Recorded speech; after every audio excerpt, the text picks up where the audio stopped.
The Galactic Council's Xenopsychology Division had seen many oddities in their centuries of cataloging species, but nothing quite prepared them for humanity's arrival. The humans were paradoxes wrapped in contradictions, fragile yet resilient, violent yet compassionate, and most baffling of all, they formed emotional bonds with creatures that should by all logic be trying to eat them. Jace stood before the assembled council representatives, his worn leather jacket a stark contrast to their sleek biosuits and ceremonial robes. Behind him, connected by what appeared to be a simple cord, was Ravik, a creature that made several council members recoil in their hovering observation pods. Ravik was a Caesarian shadowstalker, apex predator of the death world Kesar 7. Standing nearly 3 meters tall at the shoulder, his obsidian scales absorbed light like a black hole, creating an unsettling void in the sterile white council chamber. 6 amber eyes, arranged in pairs along his wedge-shaped skull, tracked every movement in the room with predatory precision. His jaw, lined with rows of crystalline teeth capable of crushing titanium alloy, hung slightly open as he panted, a gesture that revealed far too many ways he could end a life. "This," squeaked Representative Zilnor, a small rabbit-like Fendari, whose species had evolved on a planet with no large predators, "is your companion?" Jace smiled, the expression transforming his weathered face. "This is Ravik. He's been with me for 8 standard years. Best friend I've ever had." The Fendari's ears flattened against his skull. That creature is classified as an extinction-level threat on 17 registered worlds. Its species hunts in packs, has acid blood, and possesses a bite force that can crack open armored vehicles, yeah? Jace interrupted casually. He reached back without looking and scratched behind one of Ravik's dorsal ridges. The massive predator's eyes half-closed and a sound like grinding boulders rumbled from his chest. Several representatives activated their personal shields. He's also scared of thunderstorms and sleeps with a stuffed toy. Ambassador Thelxus, a crystalline being whose species communicated through light pulses, flashed a sequence that translated to profound confusion. "You claim this apex predator provides therapeutic benefits?" "Absolutely." Jace's expression grew serious. "I'm a cargo hauler. Long routes, months alone in deep space. The isolation gets to you, drives some people to the edge. After my 3rd year, I was having panic attacks, couldn't sleep, jumping at shadows." He paused, his hand still resting on Ravik's hide. "Then I found Ravik."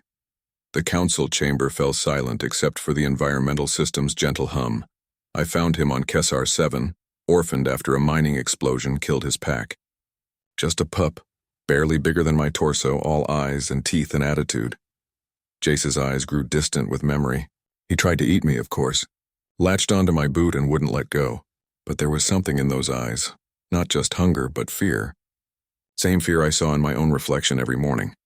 Ravik shifted, lowering his massive head to rest it against Jace's shoulder.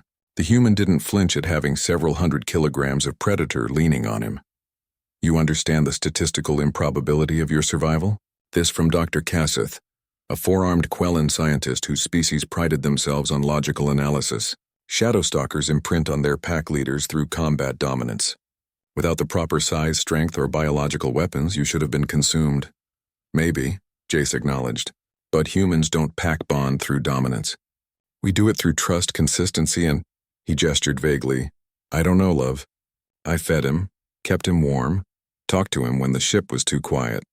And he responded. "This is madness," Zilnor insisted. "Your species domesticated predators on your homeworld, yes, but over millennia of selective breeding. You cannot simply befriend a creature designed by evolution to kill." Jace's laugh was sharp. "Representative, humans are creatures designed by evolution to kill. We're from a death world too. We just forget that because we got good at hiding our teeth." He tapped his temple. "But up here, we still have the same pack instincts, the same need for connection that kept our ancestors alive. We're social hunters who learned to extend our pack beyond our species."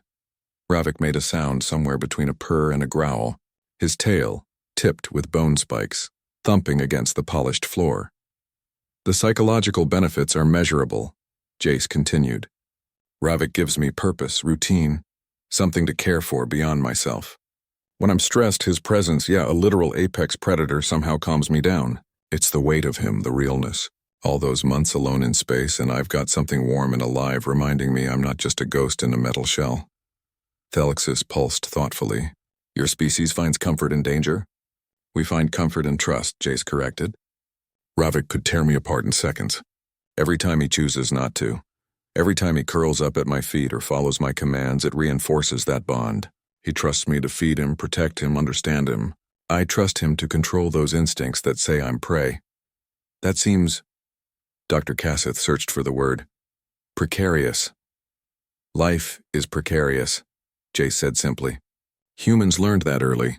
Maybe that's why we're so good at finding family in unexpected places. We look at a creature like Ravik and see past the teeth and claws. We see the same thing he sees in us, a chance to not be alone. He addressed the council directly, his voice carrying the weight of conviction.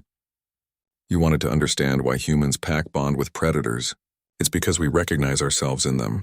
We're both survivors, both hunters, both capable of incredible violence and incredible loyalty. The difference is we choose the loyalty.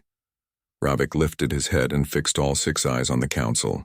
Then deliberately, he pressed his massive skull against Jace's chest in a gesture that was unmistakably affectionate. The human wrapped his arms around what he could reach of that armored head. Completely vulnerable, completely unafraid. Still doesn't explain the stuffed toy, Zilnor muttered, but his ears had lifted from his skull, the Fandari equivalent of grudging acceptance. Jace grinned. Oh, that? It's a teddy bear. Earth thing. Ravik loves it. The council adjourned without reaching a formal conclusion about humanity's bizarre bonding practices, but the image lingered in their databases, a small human and a massive predator, intertwined in trust that defied evolutionary logic. It was, perhaps, the most human thing imaginable.